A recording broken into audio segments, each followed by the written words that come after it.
Asante. Ninashukuru Mungu, barikiwe. Tunasema Mungu asante kwa ajili ya kututemesha na kutupatia wakati wa kukusanyika jioni hii, masaa ya machache kwa ajili ya kusikia neno lake. Mshike jirani yako mkono, mwambie Mungu akubariki kwa kuja. Wewe ni shujaa. Mwambie wewe sio mtu wa kawaida. Mwambie wewe sio mtu wa kawaida. Una neema ya ajabu na unaenda mbali. Nina furaha kwa ajili ya baba yangu pamoja na mama ambao tumeendelea kuwa nao. Ninashukuru Mungu. Anaiba, shetani ni mwizi wa moyo wa ibada. Shetani huwa anaiba moyo wa ibada. Shetani ni mwizi wa moyo wa ibada. Wakati tunasema tunataka kumaliza mwaka na nguvu, ni vigumu sana kumaliza mwaka na nguvu kama hauna muda wa kuabudu. Kuabudu ndio kunaonesha wewe ni wa Mungu wa aina gani.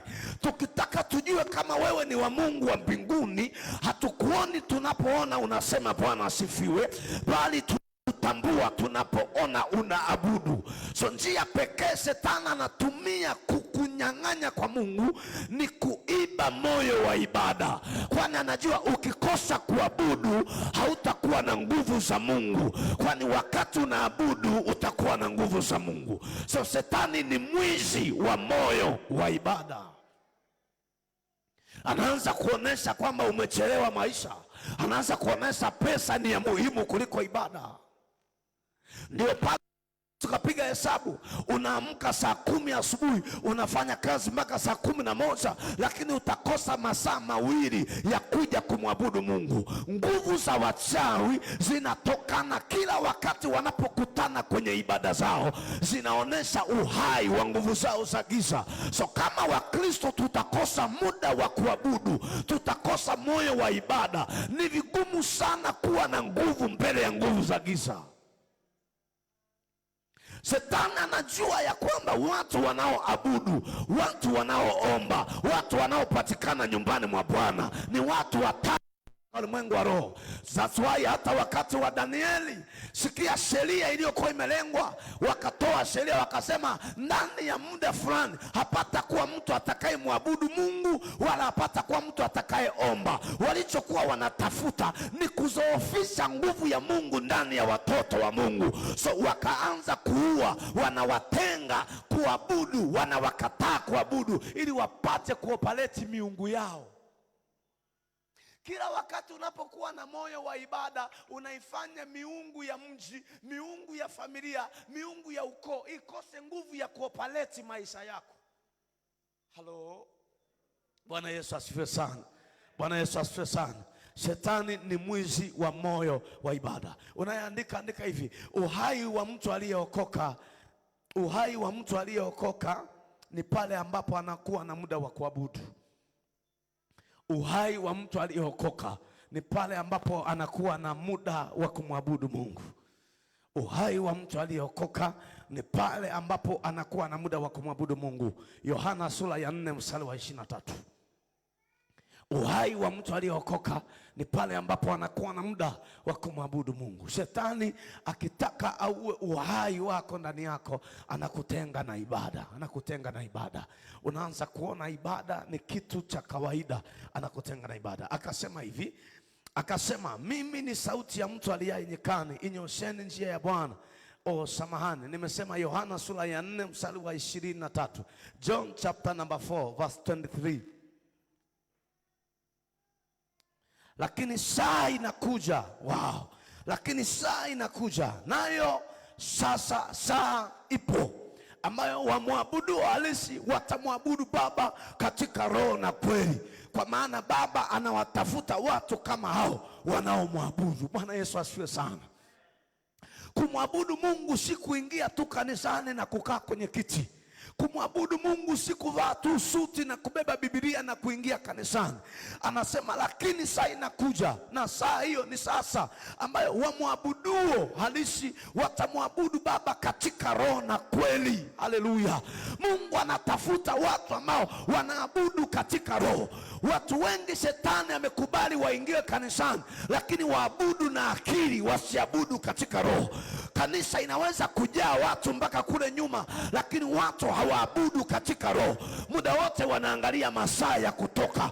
Roho zao ziko mbali, akili zao ziko nyumbani. Mungu anatotafuta kutoka kwako ni ibada. Mungu hana shida, kabla awe na shida na sadaka yako, kabla awe na shida na mwili wako, Mungu ana shida na ibada ndani ya moyo wako. Oh my God. Mungu akikosa ibada ndani ya moyo wako, maana aliumba mwanadamu ili amwabudu.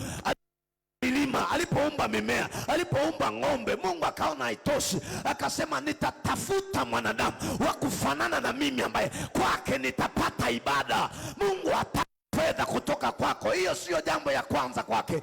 Jambo la kwanza Mungu anataka kwako, anataka ibada. Haleluya. Umetoka nyumbani, Mungu amekupa uzima, amekupa afya, Mungu anakulinda, anataka afaidike. Ibada kutoka kwako, hata ibada kutoka kwako, atakulinda. Anasema saa inakuja, ipo saa inakuja, wanaomwabudu Bwana watamwabudu katika roho na kweli. Mungu ainue wa baba katika nyumba ya Mungu. Mungu ainue wa mama katika nyumba ya Mungu, ambao wataabudu katika roho na kweli. Hawatakuwa na majivuno mbele ya nyumba ya Mungu. Watakuwa tayari kugaragara, watakuwa tayari kumuinua Bwana. Mungu anatafuta watu wa aina hiyo ambao wamemimina mioyo yao. Leo hii watu tunaingia makanisani na vyeo. Leo hii tunaingia kanisani kukamilisha ibada. Watu wengi tunaingia kanisani ili tuonekane tulikuwa kanisani, lakini Mungu anachotafuta, hatafuti ukumbi ujae. Mungu anachotafuta, hatafuti viti vijae. Mungu anachotafuta kutoka kwetu, anatafuta ibada, anatafuta ibada, anatafuta ibada, anatafuta ibada. Akipata ibada anaokoa, akipata ibada analinda. Weka mkono, sema Mungu anatafuta ibada. Mshike jirani yako, mwambie Mungu anataka ibada kutoka kwako. Mwambie jirani, Mungu akikosa ibada ndani yako, anahangaika, anatafuta watu wa kumwabudu. Pigia Yesu makofi mazuri ya baraka. Haleluya.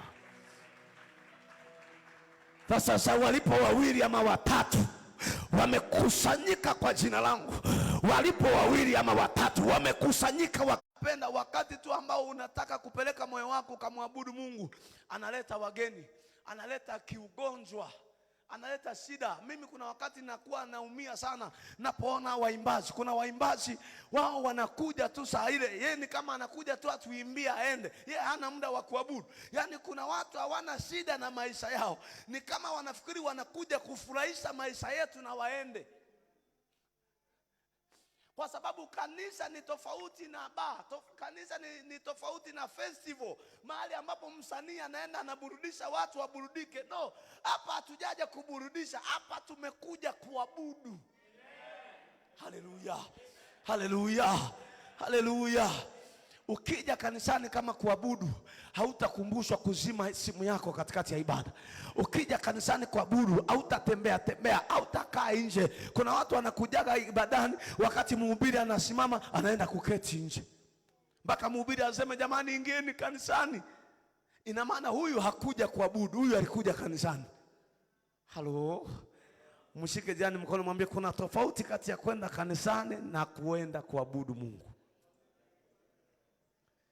Watu wengi wanaenda kanisani, lakini ndani ya kanisa hatuna watu wanaoabudu. Halo. So Shetani anacho, tuko pamoja. Bwana Yesu asifiwe sana. Kuna mwingine anakuja ibada kwa sababu kuna mpiga kinanda mzuri. Lakini kuna mwingine anakuja. Biblia inasema Hana alienda madhabahuni, akamimina moyo wake kwa Bwana, akaanza kuabudu. Hapakuwa na mtu wa sifa, hapakuwa na mpasa. Akamimina, akaanza kuabudu. Akamimina, akaanza kulia, akaabudu, akaanza kunena na ndimi, akatafuta ibada. Shetani ni mwizi wa moyo wa ibada. Luka 24 mstari wa 50 mpaka 53. Kama haijafunguka huko sijui kama naweza nikasomewa kawaida. Kitabu cha Luka sura ya 24 mstari wa 50. Siwezi kukuonea huruma kwamba huyu mama hata nitambariki hapatikani kanisani sababu ana mashughuli mengi. Kanuni ya Mungu imenyoka. Unapoenda ibadani unapokea uhai. Kwa hiyo ubize wako wewe hautakusaidia.